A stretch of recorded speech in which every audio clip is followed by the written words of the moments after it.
The one thing that we couldn't let happen early in the game, and that was turning the ball over. We said that we couldn't turn the ball over, especially live ball turnovers, to let them get out on a fast break. And we all understood that losing the pin game, that they would be more desperate and with more energy coming into this game. And when you come on the road, everything kind of magnifies a bunch. I mean, it goes to a different level, and multiplies. So it goes to a different level, and we just didn't meet the challenge early. Quentin Rose got going early, knocking down his jump shots. I mean, we knew he was shooting 19% from three, but we knew he was capable of getting going, and we just let him get going, and he kind of held it together for them in the first half, and we couldn't get back into the game in that first half, and then in the second half we played better, got back into the game, and couldn't get over the hump.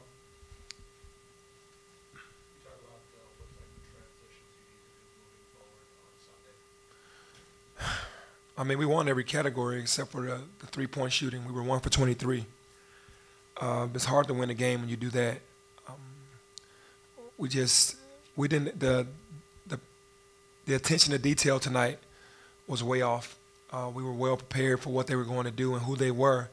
It's just the guys didn't execute the game plan like we had it, and Temple took advantage of it.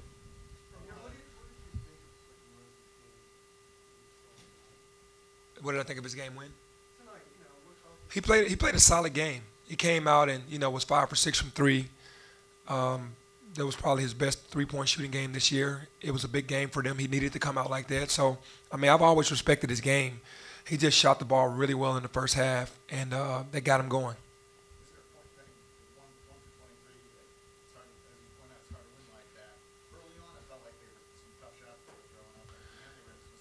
Yeah, well, in the first half, like we start trying to play hero ball. We don't play defense. We got to get back into the game with defense and not just throwing up threes. And that's what they were doing early.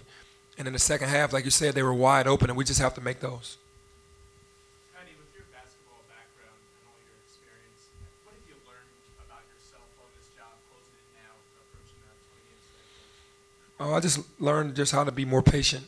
You just learn how to be more patient. You understand that it's hard to win any college basketball game, especially when you get into your league and on the road.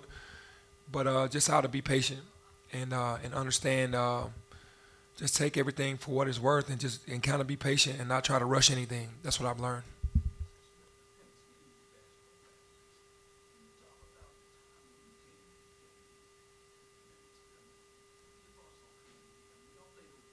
Yes. hmm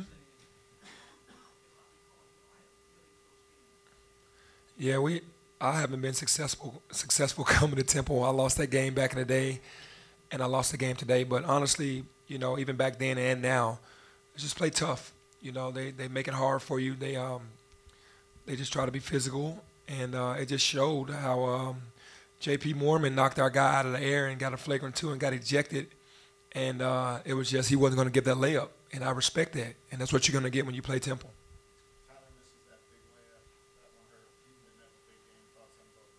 Yeah, Tyler has to make that layup. I know being small, but still, you just got to go lay the ball up. If he blocks it, he blocks it. You give him your best shot, and if he goes and blocks it, blocks it. Don't.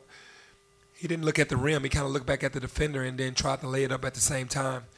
Kevin disappointed in his performance tonight because it was a big game, and we need him to show up every big game. It just is what it is.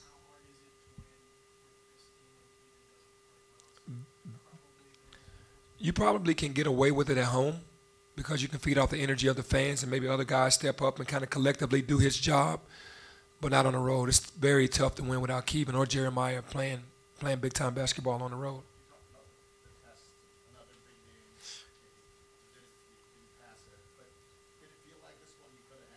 Oh, absolutely. I mean, the way they started off was just that was like a coach's dream for their staff to start off that way because it was really easy.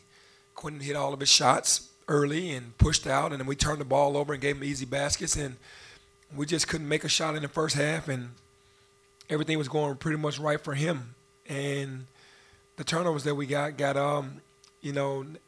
got him into a situation where he got going off the transition. So, she has never got it going, but what Quentin did in the first 7, 8 minutes of the game, 10 minutes of the game, really helped push that away. What was the moment when you sort of knew you guys were going to bounce back and look down? Well, I knew it because it was one guy scoring. Nobody else really had it going.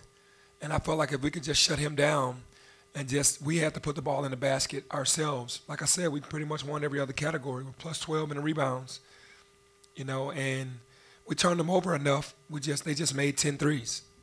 And now having coached against Quentin Rose, do you see any similar playing style between his and yourself? He's a big guard, that understands his game. He hasn't been shooting it that well, but he's hard. When he gets to the basket, he's tough to guard, and he understands how to get to his spots.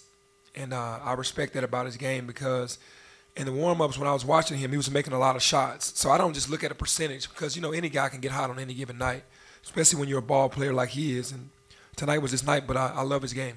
Benny, I don't know if anybody's asked this, but earlier today it was announced that your number one pick, James Wiseman, was selected to the McDonald's All-American game. And I think you have DJ Jeffries coming in there. So tell us about what you're looking forward to as you move forward in the future. Well, I really don't like talking about the future, but I will say that we're blessed to be able to have those two guys, and just happy that James has been selected to the McDonald's game. And aside from the 1 for 23 shooting, what are some good things that you feel like the team did tonight? Well, we fought back. We rebounded the ball well. Like I said, we're plus 12 there, and we rebounded the ball well. We shot 30 free throws. That's something that we want to do every single night. We want to get to the free throw line. It's just, we just settled for too many threes early, and then the ones that we needed to make, we didn't make. But I'm really proud of the fight that we had tonight. We just couldn't get over the hump and the way that we rebounded the ball because we haven't been rebounding the ball that well. And to come back tonight and do that, that was good. Given that foul trouble, Jeremiah Pickens had a lot of success inside. Should you have taken him inside more? We wanted to. I promise you we wanted to. It was just the guys. I mean, we didn't say, hey, you have to drive it. We were just saying, open looks, we want to take them. But obviously, the guys felt like they could make the shots that they took. Kenny, you mentioned, playing dribble yourself, and you also said you felt kind of quick, just let them. Is there anything you would coach to on the defensive side to prevent them from a lot of their ball? I mean, honestly, you guys have seen Quentin more than I have this year. To have a game like that to start off 5 for 6, I don't know if he's done that this year or not. So, you don't account for that. The one thing you could have done is just have been more of a sense of urgency once he made the first couple, like, okay, he's getting the rhythm, run him off the line and try to run him back into the defense. We didn't do that. He made the shots. Credit to him. He made the shots tonight. Got time for one more question. Put this one behind you, I guess, quickly. Is that kind of the message? Because you have another big one coming up. Yeah, for sure. There's nothing we can do about this because we have a lot of good stuff. It's just we started off the game bad. We just got to get ready for UCF, which is going to be a tough game, and be ready to do some of the similar stuff, except for just start the game off better.